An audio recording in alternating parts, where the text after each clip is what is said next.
kasi Moving diretso ka na naman sana. tayo ng paliparan kasi papunta po akong Cebu. Tapos mamaya Iloilo.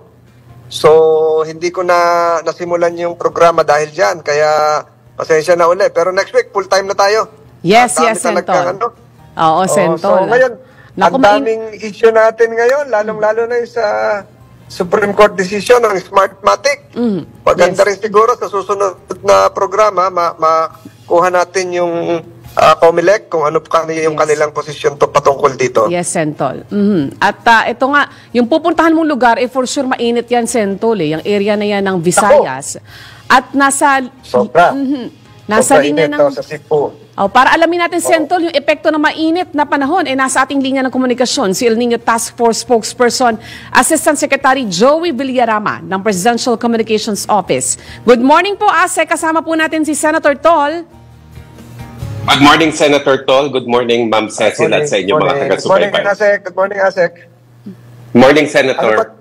Ano ang temperature sa kinalalagyan mo ngayon, Asek? Actually, ngayon po, nasa Quezon City po ako. Ayoko pong tingnan yung temperature, pero mainit na po kahit 6:30 pa lang po ng umaga. Yan na nga eh. Kaya ito, buong Pilipinas ito. Ano ang latest update mula sa task force ninyo? Opo, Senator, kahapon po naglabas po ng datos ang Office of Civil Defense at sa kanilang latest update po, umabot na po sa 58 municipalities and cities ang nagdeklara ng state of calamity. Meron pong tatlong probinsya. Opo, buong probinsya po dyan kasama yung Occidental Mindoro na nauna nang nagdeklara ng state of calamity. Tapos kasama po ngayon ng Antique at saka Sultan Kudarat. So, kapag i-breakdown po natin sa cities and municipalities, nasa 58 po yan, kalat po yan sa buong Pilipinas, Luzon, Visayas at Mindanao. Siguro, Asek, ma-cluster nyo, alin dito yung ating mga rice granaries, alin yung mga pinagkukunan ng mga gulay, na para na sa ganon, madaling, I'm sure, ginagawa rin ng Department of Agriculture yan, para makita naman natin kung saan yung magiging pagkukulang natin sa pagkain sa hinaharap. Ama po yan, Senator. Yan po ang ginagawa po talaga ng Department of Agriculture para po malaman po natin kung paano matutulungan yung mga magsasaka, lalo na po in terms of how to sustain our food security or food supply. Binibreakdown po nila ngayon. Unfortunately po, tumaas po kasi talaga yung pinsala or yung losses po sa agrikultura. Pumalo na po siya sa 3.94 billion. Bago ko pumunta ng Cebu, meron pang plano na magkaroon ng national declaration ng state of calamity? Alinsunod po sa sinabi ng Pangulo, Senator, hindi po kailangan kasi po case-to-case basis po. Iba-iba po yung pangangailangan po ng ating mga probinsya. So yun po ang tinutugunan po. Depende po sa pangangailangan. So hindi pa kailangan po yung buong Pilipinas. Oo, saka siguro, baka yung task force nyo, convertible yan. Pagdating ng July, yan naman ay magiging task force na niya. Tama po yan, Senator, kasi base po dun sa EO na nag-create po o nag-reactivate po, same po, mitigation po for La Nina ay tututukan din po ng task force.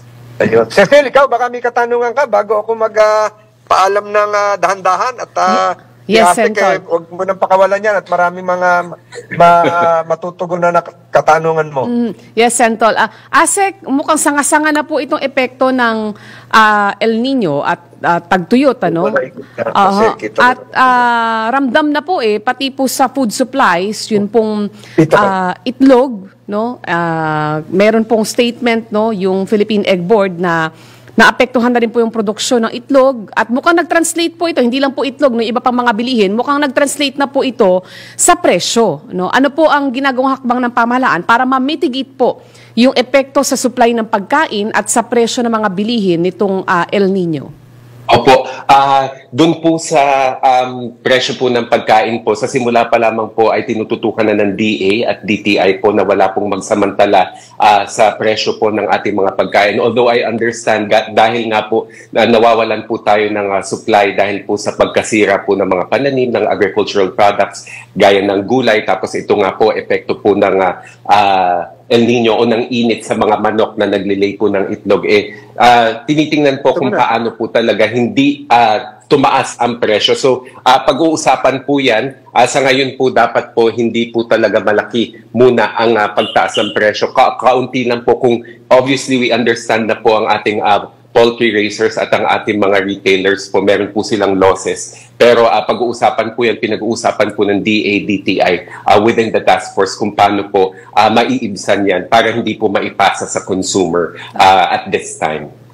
Okay po. So, we expect po na magno-normalize po ito soon, ano? Kasi, yes, go ahead po, Asik. Yan po, doon po tama po, magno-normalize, yun po ang kailangan pong gawin.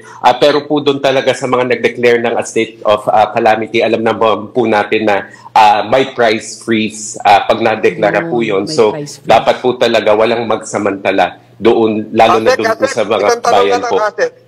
Asik, ito ba ang Philippine Crop Insurance Corporation ay miyembro ng task force? Under po siya ng DA, hindi po siya under ng DA, katulong po siya ng Department of Agriculture sa pag-distribute po ng tulong po sa ating mga napinsanang magsasaka. So katuwang po namin sila. Kasi ang nabalitaan ko lang na nagbigay ng mabilis na tulong sa ating mga planters ay yung sa sugar industry. Pero itong Philippine Crop Insurance ay parang hindi pa masyado nababalitaan. Tama ba yun, Asek? Kasama po namin sila, Senator, sa Occidental Mindoro noong early March. Nag-distribute po sila ng tulong. Opo, ang nakakatagal po kasi talaga ay yung validation po ng yung mga nagre-report po na may damage sila. Mapabilis yung processing kasi alam mo, mga magsasaka to, hindi naman to sanay magpanotaryo, hindi to sanay mag-produce ng mga typewritten documents. So siguro yun ang matulungan natin mapabilis sa Philippine Crop Insurance Corporation. Wala na akong karagdagan tanong, Asek, maraming salamat. Ako lilipat muna rito sa Cebu. At maraming salamat sa binigay mong panahon sa amin ni Cecil. Cecil, siguro ikaw na yung magtutuloy. Yes, Sentol. Ingat po kayo sa inyong biyahe, Sentol. Have a safe flight po, Senator. Ayan. Asek, last na tanong na lang, pati po yung